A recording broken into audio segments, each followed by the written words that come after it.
Hello friends, welcome to exam B. I am Sushil Rakde, ex manager Reserve Bank of India. और आज के इस video में हम नाबार्ड ग्रेड ए का जो एग्ज़ाम होने वाला है 7 सितंबर को, उसके लिए रीजनल रूरल बैंक्स के बारे में सारी इन्फॉर्मेशन हम लेने वाले हैं। तो ये वीडियो इम्पॉर्टेंट है ऐसे स्टूडेंट्स के लिए जो अभी आरबीआई का इंटरव्यू दे रहे हैं, और बाकी भी जो ऑफिसर लेवल के जो इंटरव्यू होते हैं उसके लिए बहुत इंपॉर्टेंट है। और लास्ट ईयर मुझे याद है आरबीआई ग्रेड बी के एग्ज़ाम में ईएसआई में डिस्क्रिप्टिव में आरआरबी पे एक शॉर्ट नोट पूछा था। ठीक है, यानी कि जैसे मान लीजिए अगर शॉर्ट नोट आता है तो आपको कम से कम 200-300 वर्ड में भी तो भी लिखते आना चाहिए। और ये जो क्वेश्चन है ये अभी जो नाबार्ड का एग्ज़ाम है उसके फेज़ 2 के एग्ज़ाम में भी आ सकता है। और अगर बैंकिंग के बारे में कुछ ऐसे आता है या आपको इंटरव्यू में पूछा जाता है तो आरआरबी का जो अंडरस्टैंडिंग है रीजनल रूरल बैंक्स का वो होना बहुत ज़रूरी है। तो इसमें हम सारी चीज़ें देखेंगे। तो ये वीडियो देखने के बाद आपको आरआरबीज के बारे में कुछ पढ़ने की ज़रूरत नहीं है। तो आप जब वीडियो देखेंगे आपको नोट्स बनाना है, ठीक है। और एट द एंड जो वीडियो है वहाँ पर मैंने बताया कि आपको नोट्स किस तरीके से लेने हैं। तो एक बार आप देख लीजिए पहले आराम से, एंड देन जब लास्ट में मैं बताऊँगा आपको कैसे नोट्स बनाना है उस तरीके से नोट्स बना लीजिए, क्योंकि बाद में आपको ये वीडियो देखना नहीं है। बाद में आपको क्या करना है, जब आप वीडियो देखेंगे तब आपका अंडरस्टैंडिंग हो जाएगा, और जब आप नोट्स लेंगे तो बाद में जब आप रिवाइज करेंगे तो उतने नोट्स देखेंगे तो 5-10 मिनट में आपका ये पूरा वीडियो का रिवीजन उस नोट्स के थ्रू हो जाएगा। चलो वीडियो स्टार्ट करते हैं। तो ये जो सारी इन्फॉर्मेशन है मैंने नाबार्ड के जो अलग अलग रिपोर्ट्स होते हैं, ऑफिशियल रिपोर्ट, वहाँ से लिया है। थोड़ा सा टेक्निकल हो सकता है लेकिन आप अच्छे तरीके से इसको देखिए और सुनिए। The first 5 regional rural banks of the country were establish on 2 October. आपको पता है 2 अक्टूबर इसलिए क्योंकि महात्मा गांधी जी की वो बर्थ एनिवर्सरी होती है, और जो रूरल एरिया पे उनका काफ़ी फोकस था। 1975 में हुआ to commemorate the birth anniversary of the Mahatma Gandhi, to particularly cater to the financial inclusion needs of the small and marginal farmers, agricultural laborers, artisans, weaker section of the society. यानी कि जो financial inclusion का जो start है majorly इस decision से हुआ था। एक्चुअली अगर आप देखेंगे तो इसके पीछे भी हम जा सकते हैं 1969 में जब नेशनलाइजेशन हुआ था फर्स्ट टाइम, वो भी एक स्टेप था फाइनेंशियल इंक्लूजन का। यानी कि अगर आपको फाइनेंशियल इंक्लूजन के बारे में कुछ आंसर देना है या कुछ डिस्क्रिप्टिव में लिखना है तो आप इसका यूज डेफिनेटली कर सकते हैं। RRBs have significantly evolved nearly 5 decades since their establishment, and they have remained true to their mandate of serving the target audience prescribed by the preamble of the RRBs Act 1976। तो हमें ये भी पता होना चाहिए कि 1976 में आरआरबी का एक्ट बना था। वैसे अगर देखा जाए तो फर्स्ट आरआरबी जो हुई थी 1975 में हुई थी, ठीक है। तो अगर बहुत सारे ऐसे स्टूडेंट्स हैं जिनको थोड़ा सा कभी कभी डर लगता है कि प्राइवेटाइजेशन होगा बैंक का, तो मुझे लगता है आरआरबीज उस एंगल में थोड़ी सी सेफ रहेगी। लेकिन आपको पता है कि जो पीओ का जॉब है पब्लिक सेक्टर बैंक में और आरआरबी में, उसमें सैलरी में थोड़ा बहुत डिफरेंस है। यहाँ पे प्रेशर इतना नहीं होता है। तो मैंने खुद देखा है कि कुछ मेरे स्टूडेंट थे जो आरआरबी में स्केल 2 थे, फिर बाद में एसबीआई पीओ बन के एसबीआई में चले गए। तो उनको क्या होता है, जब आप दोनों जगह पे काम करते तो यू कैन कंपेयर, आप खुद कंपेयर कर सकते हो, आपको किसी का सुनने की ज़रूरत नहीं पड़ेगी उस टाइम। तो उन बहुत सारे स्टूडेंट मैंने ऐसे देखे कि जिनको लगता है यार आरआरबी अच्छा था, मतलब आरआरबी का स्केल 2 एंड एसबीआई पीओ जो है स्केल 1 वो कंपेयर कर रहे थे। वहाँ पे उनको वो कहता था कि 5:30 बजे मैं हर दिन घर पे आता था, मैं आरबीआई की तैयारी करता था, लेकिन जब से एसबीआई पीओ ज्वाइन किया है तो टाइम नहीं मिल रहा है। मतलब ऐसा नहीं कह रहा कि एसबीआई पीओ अच्छा नहीं है, ठीक है। एसबीआई पीओ ऐसे स्टूडेंट के लिए अच्छा है कि जो करियर ओरिएंटेड है, जिनको टॉप लेवल तक पहुंचना है, क्योंकि अगर आप एसबीआई पीओ ज्वाइन करते हैं तो you have the chance to become the chairman और at least managing director, deputy managing director, CGM बन सकते हैं, आप फॉरेन में जा सकते हैं। काफ़ी बेनिफिट्स है, उसके ऊपर भी मैं एक अलग वीडियो बनाने वाला हूँ कि why one should try to join SBI PO, ठीक है। चलिए अभी देखो, ये मैंने पूरा है ना, ये स्लाइड सबसे इंपॉर्टेंट है। इसके ऊपर अगर आप ये पूरा नोट डाउन कर लेंगे या आप याद रखने का ट्राई करेंगे तो आप इसके ऊपर 200-300 वर्ड का भी एक आंसर लिख सकते हैं। विथ 92% ऑफ देयर ब्रांचेस, कितने ब्रांचेस है, नियर अबाउट 22,000 लिखा तो भी चलेगा। अगर आपको नंबर एग्जैक्ट याद आता है तो आप लिख सकते हैं। Branches located in rural and semi urban areas, 90% of their total loan portfolio is towards the priority sector, ठीक है। 90% कहाँ पे, प्रायोरिटी सेक्टर में। Loans to small and marginal farmers and weaker section constitute 48%, यानी कि स्मॉल एंड मार्जिनल फार्मर्स को 48% है and 60% जो है वो वीकर सेक्शन के लिए। ये नंबर आपको याद रखने हैं respectively of their total loan portfolio. The cumulative business of all RRBs will entail the RRB system to be among the top 10 public sector banks in the country, यानी कि सब आरआरबी को अलग कर देंगे, उसको एक बैंक बना देंगे, तो वो क्या बन जाएगी, टॉप 10 पब्लिक सेक्टर बैंक में वो आ जाएगी। तो ये यहाँ पे मैंने जो कुछ भी कहा है ये आपको याद करना है, आपको लिखना है, क्योंकि इसके ऊपर काफ़ी सारे क्वेश्चन आ सकते हैं, एमसीक्यू फॉर्म में आ सकते हैं। आप इसका यूज़ डिस्क्रिप्टिव में अप्रोप्रिएट जगह पे या इंट्रो में भी आराम से कर सकते हैं। ठीक है, द अमलगमेशन यानी कि जो मर्ज किया जाता है उसको कहते हैं अमलगमेट करना। Amalgamation of RRBs from 196 in FY 2004-5, यानी कि 2004-5 में 196 थी, अभी वो बन के हो गई है 43। ठीक है, अभी 43 हो गई है। Has brought about the scale efficiency, higher productivity and robust financial health of RRBs. अगर किसी ने पूछा आपको कि ये किस लिए किया है, तो जब स्केल बढ़ता है तो इफिशियंसी बढ़ती है, प्रोडक्टिविटी बढ़ती है एंड रोबस्ट फाइनेंशियल हेल्थ है आरआरबीज का। RRBs have performed well in FY 21-22. The consolidated net profit increased by 91% to 3,219 crore. 3,200 भी याद रखे तो भी चलेगा। With some of the RRBs reporting net profit after 5 years, यानी कि कुछ RRB ऐसे कि 5 साल के बाद प्रॉफिट में आई है, ऑफ कंसिक्यूटिव लॉसेस। ठीक है, पहले 5 साल कंसिक्यूटिव लॉस में थी, अभी वो प्रॉफिट में आ गई। However areas of concern include status of technology adoption, ये बहुत इंपॉर्टेंट है क्योंकि अभी भी कुछ जगह पे ओल्ड टेक्नोलॉजी है इन सम RRBs. There are 9 continuously loss-making banks which have been severely impacted by pension liability and asset quality deterioration. Asset quality का मतलब है लोन जो है NPA हो रहा है, उसका रिपेमेंट नहीं आ रहा है, और पेंशन लाइबिलिटी यानी कि आपको पता है पहले पेंशन था तो लोगों को पेंशन देना है, उसकी वजह से भी काफ़ी लाइबिलिटी आ गई है। With the implementation of the unparalleled recapitalisation यानी कि उसमें इक्विटी में पैसा डालना, कौन कौन पैसा डालता है, सेंट्रल गवर्नमेंट डालता है, स्पॉन्सर बैंक डालता है, स्टेट गवर्नमेंट डालता है। Scheme with the fund outlay of 10,980 crore over FY 22 and 23. Accompanied with operational and governance reforms, it is expected that all RRBs in the country will become sustainably viable financial institution in near future.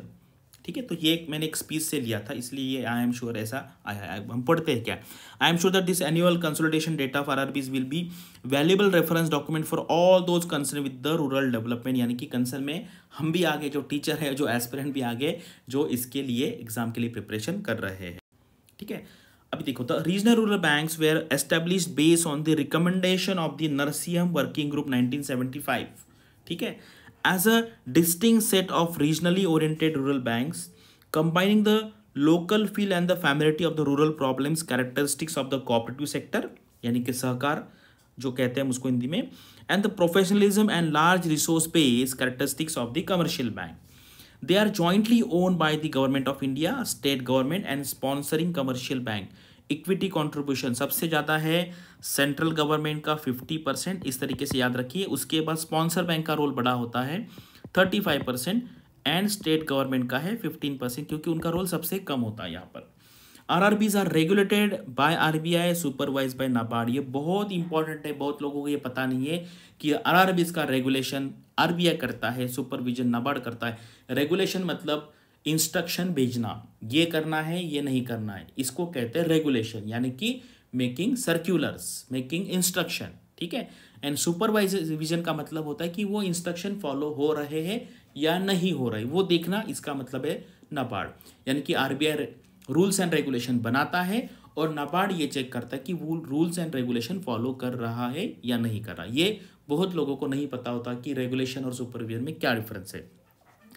NABARD, in the capacity of statutory supervisor of RRBs, undertakes both on-site and off-site supervision of RRBs. On-site यानी कि वहाँ पर जाके actual branch में जाके देखना, और offline off-site का मतलब है कि आप वहाँ से कुछ रिटर्न्स देखेंगे, उसके बेस पे सुपरविजन करना। ठीक है, यहाँ पर देखिए क्या है, इसमें क्या क्या इंपॉर्टेंट पैरामीटर्स है। Balance sheet and profit and loss account के बेस पे हम 2-3 जो पैरामीटर चेक करते हैं वो है एसेट क्वालिटी यानी कि NPA and capital to risk weighted asset ratio CRAR, या इसको आप CAR भी कह सकते हैं। अगर कोई पूछता है आपको कि बैंक के लिए सबसे इंपॉर्टेंट 2 पैरामीटर कौन से हैं, तो आप कहिए एसेट क्वालिटी यानी कि gross NPA net NPA and capital adequacy ratio, या उसको capital to risk weighted asset ratio भी कहते हैं। अब ये देखिए, ये कुछ कंपैरेटिव एनालिसिस है कि टोटल RRBs का कैपिटल कितना है, यानी 43 बैंक्स का एनालिसिस है। टोटल कैपिटल कितना है, अभी कितना हुआ, डिपॉजिट कितना है, टोटल एसेट्स कितने हैं, लाइबिलिटीज़ कितने हैं, टोटल एसेट एंड लाइबिलिटी का एडिशन है वो। आरआरबीज इन प्रॉफिट कितने हैं, 34 है अभी। लॉसेस कितने हैं, हमने जो देखा ना पिछले 9 है वो है। Number of RRBs with accommodated losses, ये इसका मतलब क्या है, इस साल लॉस हुआ है, और अकोमोडेटेड लॉसेस मतलब पिछला जो जमा होते होते जा रहा है, अकोमुलेशन कहते हैं उसको।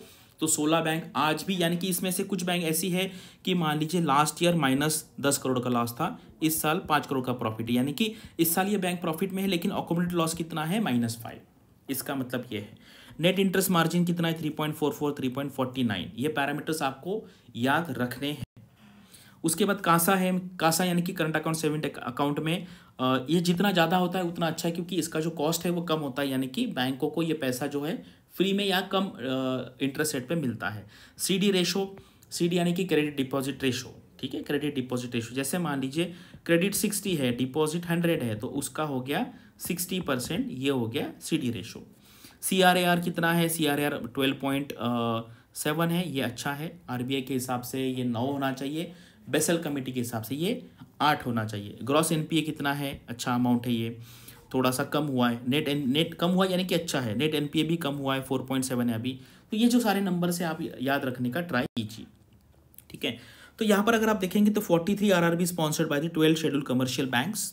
टोटल ब्रांचेस कितनी हैं, 21,892। टोटल डिपॉजिट अकाउंट्स कितने हैं, टोटल लोन अकाउंट्स कितने हैं, 26 स्टेट्स में है, 3 यूनियन टेरिटरीज में है, पौंडीचेरी या पुदुचेरी, जम्मू कश्मीर एंड लद्दाख में। 92% RRBs branches are located in rural or semi-urban area. States of Goa and Sikkim do not have RRBs. ये important है। All public sector banks except Punjab and Sindh Bank sponsor one or more RRBs, यानी कि Punjab and Sind bank कोई RRB का sponsor bank नहीं है। JNK bank is the only private sector bank to sponsor RRB, ठीक है। ये JNK एक्चुअली गवर्नमेंट का है, लेकिन ये प्राइवेट सेक्टर बैंक है। अगर आप इसकी इक्विटी कैपिटल देखेंगे तो ये एक्चुअली जम्मू कश्मीर जो गवर्नमेंट है उनका है, लेकिन उसको प्राइवेट सेक्टर बैंक कहा जाता है। ये सारा इन्फॉर्मेशन मैं आपको कहता हूँ कि ये पूरा वीडियो, इसके बाहर आपको कुछ भी पढ़ने की ज़रूरत नहीं है। रिकैपिटलाइजेशन क्या क्या किया, देखिए रिकैपिटलाइजेशन मतलब गवर्नमेंट उसमें कितना पैसा डालता है वो, ठीक है। तो ये बस इतना ही याद रखिए, क्या क्या पैरामीटर स्टडी करने हैं यहाँ पर, इसके बारे में आगे भी मैं बताऊँगा। अभी देखिए, in short government of India से allocated 5,445 crore towards the its share recapitalisation of RRBs in FY 21-22 and FY 22-23, ठीक है। 50% ऑफ द 10,890 करोड़ जो उन्होंने कहा था। तो ये यहाँ पर डेटा है, ये देखो। तो total recapitalization assistance to RRBs during would amount to 10,890 crore after proportionate share capital contribution by the state government sponsor banks, है नहीं, यानी कि ये क्या है, ये 50% किसको करना है, सेंट्रल गवर्नमेंट को करना है। टोटल इतना करना था, ठीक है। उसमें से स्टेट गवर्नमेंट का जो है, सेंट्रल गवर्नमेंट का 50% उन्होंने किया है, बाकी state government and sponsor bank वो करने वाला। उसका स्टेटस क्या है, उसका भी ग्राफ में आपको टेबल दिखा दूँ, ठीक है। तो यहाँ पर ये है गवर्नमेंट शेयर 50% टोटल एलोकेशन है। उसके बजट एस्टिमेट कितना था, रिवाइज एस्टिमेट किया यहाँ पर, ठीक है। तो ये सारा मतलब total government share for capitalization allocated कितना है, ये है। RRBs have been regularly infused with the capital in the past to help them to meet regulatory requirement of 9% CRAR, ठीक है। रेगुलेटरी रिक्वायरमेंट 9% है, मैंने बताया RBI का क्या है 9% है, एंड बेसल कमेटी का जो है वो 8% है, ठीक है। तो आप अगर ज़्यादा इंटरेस्ट है तो आप यहाँ पे ये स्टॉप करके पूरा देख सकते हैं। जितना मैं बता रहा हूँ उतना आप याद रखने का ट्राई कीजिए। कंसोलिडेटेड बैलेंस शीट में हमने देखा कि मार्च में शेयर कैपिटल कितना है, रिजर्व्स इनके कितने हैं, एंड अदर टोटल जो एक्यूमुलेटेड लॉसेस है वो कितने। एक्यूमुलेटेड लॉसेस आज भी है, ठीक है। एक्यूमुलेटेड लॉसेस यानी कि पिछले जो लॉसेस है वो जमा होते आ रहे हैं। यहाँ पे एक्यूमुलेटेड लॉसेस में थोड़ा सा कम ग्रोथ हुआ, यानी कि वो अच्छा है कि इतना ज़्यादा तरीके से वो नहीं बढ़ रहा है। ये जो है लॉस मेकिंग है, profit and loss making RRBs। तो इस साल जो है ओवरऑल जो है काफ़ी अच्छे तरीके से प्रॉफिट हुआ है, लेकिन ये इस साल का है, इस साल का है। अकोमोडेटेड का मतलब क्या है, जैसे मान लीजिए किसी का -10 है, -15 है, -25 और इस साल हो गया 40, ठीक है। तो टोटल ये कितना हुआ, अकोमोडेटेड -10, क्योंकि ये 40 प्लस और ये माइनस हो जाएगा, और -10 है, इसको कहेंगे हम अकोमोडेटेड लॉस। इस साल हुआ प्रॉफिट, लेकिन अकोमोडेटेड यानी कि पूरा जो अक्यूमुलेशन हुआ है पिछले कुछ सालों से उसको कहते हैं अकोमोडेटेड लॉस। लेकिन अगर इस साल का पोजीशन देखेंगे तो सारे RRBs मिला के ये प्रॉफिट में है। टोटल प्रॉफिट मेकिंग RRBs 34 है, लॉस मेकिंग कितनी है 9। लोन पोर्टफोलियो अगर आप देखेंगे तो टोटल जो है उसमें प्रायोरिटी सेक्टर का कंट्रीब्यूशन 90% है, नॉन प्रायोरिटी 10% के आसपास है। इसमें एग्रीकल्चर सबसे ज़्यादा है, 70% एग्रीकल्चर का शेयर है। उसके नंबर 2 पे है एमएसएमई, देन है हाउसिंग। प्रायोरिटी सेक्टर लेंडिंग में अगर आप देखेंगे तो टारगेट है 75 लेकिन 90 अचीव किया है। एग्रीकल्चर में 18 है लेकिन 46 अचीव किया है। 2 स्टेट ऐसे जिन्होंने ये टारगेट सेट नहीं अचीव नहीं किया, Meghalaya rural bank and Nagaland rural bank. ये काफ़ी डीप में मैं ले रहा हूँ, इसके बाहर कुछ भी नहीं आएगा। उसके बाद ये सारी स्टेट वाइज देखना है आपको, तो आंध्र प्रदेश में कितनी है, अरुणाचल प्रदेश में कितनी है, बिहार में है, आसाम में है, बिहार है, ठीक है। अगर आप देखेंगे यहाँ पे महाराष्ट्र में 2 है, उत्तर प्रदेश में 3 है, वेस्ट बंगाल में 3 है। इस तरीके से आप इसका स्टडी कर सकते हो। उसके बाद ये देखिए सबसे ज़्यादा स्पॉन्सर बैंक कौन है, स्टेट बैंक ऑफ इंडिया 14 है, पीएनबी 9 है, कैनरा बैंक 4 है। इस तरीके से ये भी आपको बाइफरकेशन यहाँ पर मिल रहा है। फिर स्टेट वाइज मैक्सिमम 3 ही है, आंध्र प्रदेश 3 है, उसके बाद उत्तर प्रदेश 3 है, वेस्ट बंगाल 3 है। बाकी स्टेट का आप यहाँ पर देख सकते हैं कि हर स्टेट में कितने आरआरबीज है। तो ये स्टेटस है रिकैपिटलाइजेशन का, यानी कि जो इक्विटी होता है उसमें जो 3 पार्टिसिपेंट है, जैसे स्पॉन्सर बैंक है, उसके बाद स्टेट गवर्नमेंट है एंड गवर्नमेंट ऑफ इंडिया है। स्पॉन्सर बैंक कौन सी ये दिया है, उनको कितना टारगेट था, टोटल इतना करना था, इतना दिया है। स्टेट गवर्नमेंट को इतना करना था, इतना दिया है। और ये सेंट्रल गवर्नमेंट का दिया, यानी कि सेंट्रल गवर्नमेंट और स्टेट गवर्नमेंट का काफ़ी वहाँ पर बाकी है अभी, ठीक है। तो ये जस्ट एडिशनल इन्फॉर्मेशन है, आपको अगर याद रखना है तो रख सकते हैं, लेकिन आपको पता होना चाहिए कि हर एक का क्या क्या क्या कॉन्ट्रीब्यूशन है और कितना उन्होंने दिया है और कितना बाकी है। और अभी ये एक इन्फॉर्मेशन आपको देना है कि हमने एक्सट्रीम बी नाम का एक ऑफलाइन क्लास चालू किया है। एक्चुअली इसके 2 बैचेस ऑलरेडी हो चुके हैं, अभी ये 3rd बैच होगा। ये RBI grade B phase 1 phase 2 के लिए होगा और नाबार्ड फेज़ 2 के लिए होगा। नाबार्ड फेज़ 2 के लिए कैसे, क्योंकि नाबार्ड का जो फेज़ 2 का एग्जाम है वो अक्टूबर के एंड में होने वाला है और इस डेट तक नाबार्ड का जो फेज़ 1 का रिजल्ट नहीं आएगा। तो अदरवाइज होगा क्या, फिर स्टूडेंट पढ़ाई नहीं करते जब तक रिजल्ट नहीं आता है। तो अगर आप इस पर ज्वाइन करेंगे तो आपका पढ़ाई ऑटोमेटिकली हो जाएगा। और वो जो 6 दिन है, ये मतलब 6 दिन दोनों मिला के आरबीआई नाबार्ड, अगर आपको इन्फॉर्मेशन चाहिए इसके बारे में तो आप हमारा जो नंबर है 9205524028 इस पर कॉल करके आप एडिशनल इन्फॉर्मेशन ले सकते हैं। और ये डेली एनसीआर में होने वाला है। और लास्ट टाइम हमारा प्राइस काफ़ी ज़्यादा था क्योंकि उसमें हमने रहने का, डिनर का भी इंतज़ाम किया था। अभी वो यहाँ पे इंक्लूडेड नहीं है। अगर आपको वो फैसिलिटी चाहिए तो आप हमारे नंबर पे कॉल कर सकते हैं। अदरवाइज इस बार हमने इसका जो प्राइजेस है वो काफ़ी रीजनेबल रखा है। अगर आपको आरबीआई गेट बी की तैयारी या फेज़ 2 की तैयारी करनी है तो आप यहाँ पर कॉल करके पूछ सकते हैं। अगर आपको सेबी के लिए भी इस टाइप का कोर्स चाहिए तो आप कमेंट सेक्शन में बता दीजिए, हम उसका भी क्लास अरेंज करेंगे अगर पॉसिबल होता है तो। बस, और मैं जो आपको कहा कि जो A4 जो पेज होता है, 8 बॉक्स मेथड क्या है नोट्स बनाने की, तो इसमें क्या करना है आपको, अगर आप A4 साइज का पेज लेंगे तो फ्रंट साइड में आप 8 बॉक्सेस बनाएंगे और बैक साइड में 8 बॉक्सेस बनाएंगे। तो कोई भी अगर आप न्यूज़ पढ़ते हो, ठीक है, करंट अफेयर जीए में ये बहुत यूजफुल होता है, तो एक जो न्यूज़ है उसको आप सिर्फ एक बॉक्स में लिखने का ट्राई कीजिए। इससे क्या होगा, आपको सोचना पड़ेगा कि मैं क्या लिखूं, क्योंकि जगह छोटी है। और इम्पॉर्टेंट न्यूज़, जो अगर न्यूज़ बहुत इंपॉर्टेंट है उस केस में मैं आपको 2 बॉक्सेस में लिखने का सजेस्ट करूंगा। 2 बॉक्स से ज़्यादा बिल्कुल कोई न्यूज़ नहीं लिखना है। और इसमें हो जाता है क्या है, आपको थोड़ा सा ये एक आदत बनाना पड़ेगा। और ये जो वीडियो है, आज का जो वीडियो, इसको आप बैक टू बैक साइज में बिठा दो, यानी कि एक वीडियो को, मैं कहता हूँ कितना भी बड़ा वीडियो हो, आप A4 साइज के एक पेज में उसको आपको नोट्स में लिखते आना चाहिए। फ्रंट साइज 8 बॉक्सेस है, बैक साइड 8 बॉक्सेस है। अगर ये आप आदत लगा लेंगे तो ये बहुत ही आपको इफेक्टिव मेथड लगेगी। कुछ दिन के बाद, 10-15 दिन के बाद आपको इसमें एक प्रोडक्टिविटी दिखने लगे कि यार आप काफ़ी अच्छी तरीके से नोट्स मेकिंग कर रहे हो। तो बस मुझे यहाँ पे इतना ही बताना था। और ये बहुत इंपॉर्टेंट वीडियो है आरआरबीज के बारे में, इसके बाहर कुछ नहीं आने वाला है। So thanks for watching this video and all the best for your studies and upcoming examinations.